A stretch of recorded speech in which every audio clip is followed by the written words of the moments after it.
Hace ya muchos años, cuando estudiaba yo la carrera de Derecho, un muy buen maestro, ya fallecido, don Nemesio García Naranjo, ocupó una de sus clases para abrir una discusión acerca de qué situación podría ser más dañina o peligrosa para un país: tener un presidente idiota o tener uno que fuera una mala persona, un corrupto.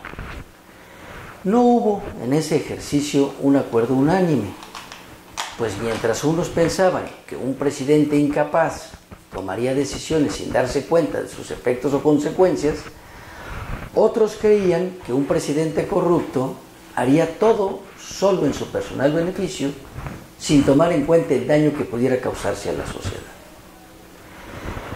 Lo que no fue materia del ejercicio fue el considerar que pudiésemos tener un presidente corrupto integrando un gobierno lleno de idiotas, porque si hubiéramos contemplado esa posibilidad, estoy cierto que hubiera habido unanimidad en que el país se iría a un abismo muy profundo. Antes de seguir adelante, aclaro que cuando refiero el vocablo idiota, no estoy queriendo insultar a nadie, pues tal palabra no es un insulto, sino un estado de incapacidad mental reconocido por la ciencia psicológica. Incluso nuestras leyes han llegado a introducir en sus textos el término idiotismo e imbecilidad como estados de disminución o incapacidad mental.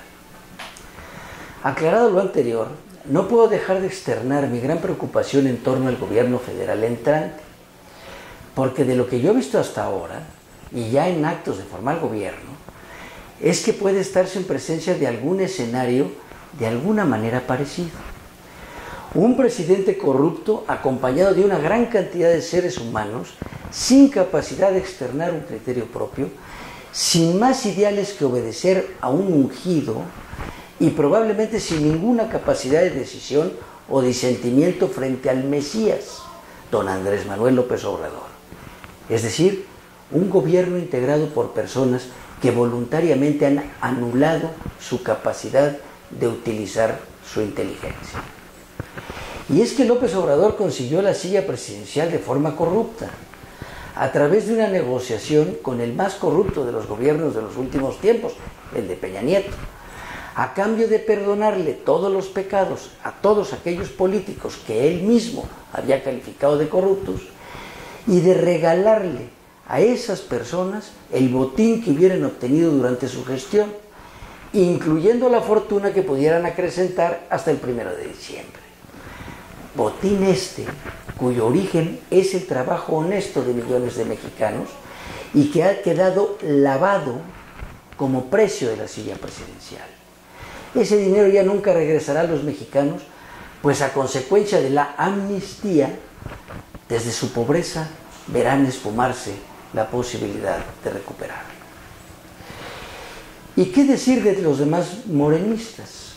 Personas casi todas ellas de reciente afiliación, pues recordemos que hasta hace unos pocos meses el partido de Morena era prácticamente unipersonal.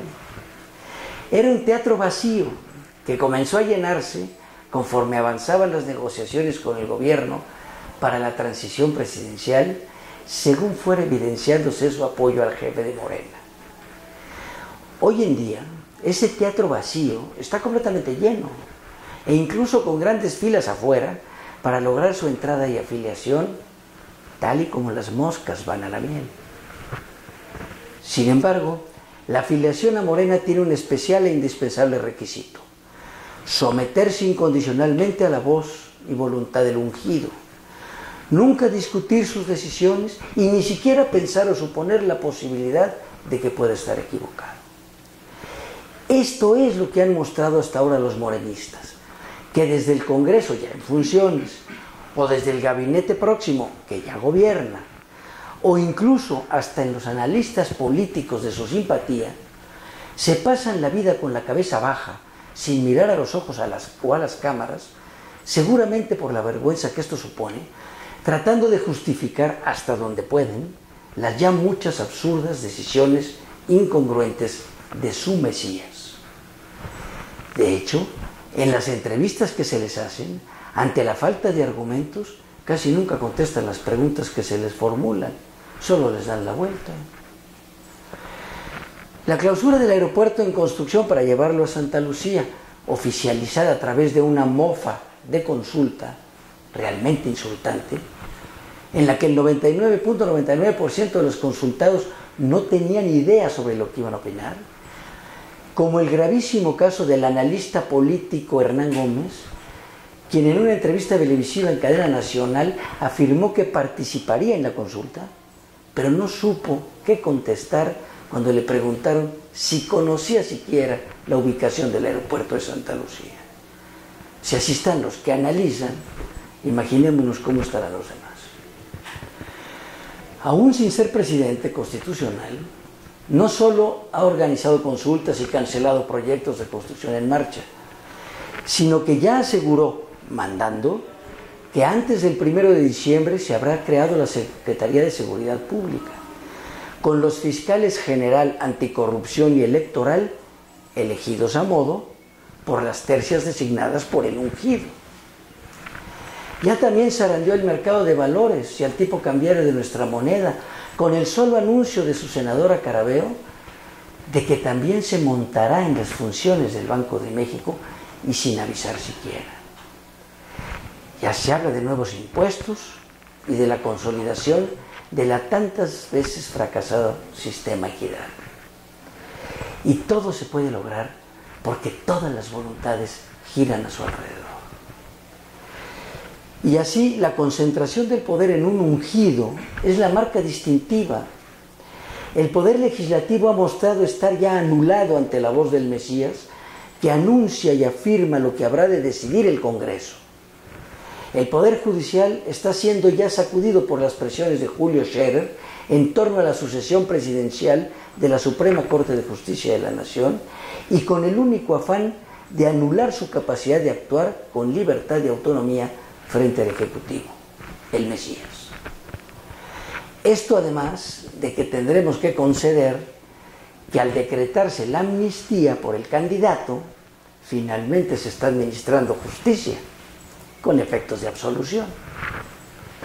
Todos los poderes de la Unión alrededor de una sola cabeza.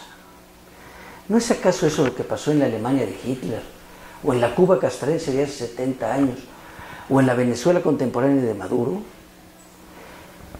Parecía que México se iba a librar de esto, pero obviamente el destino nos ha alcanzado. Mucha suerte y hasta la próxima.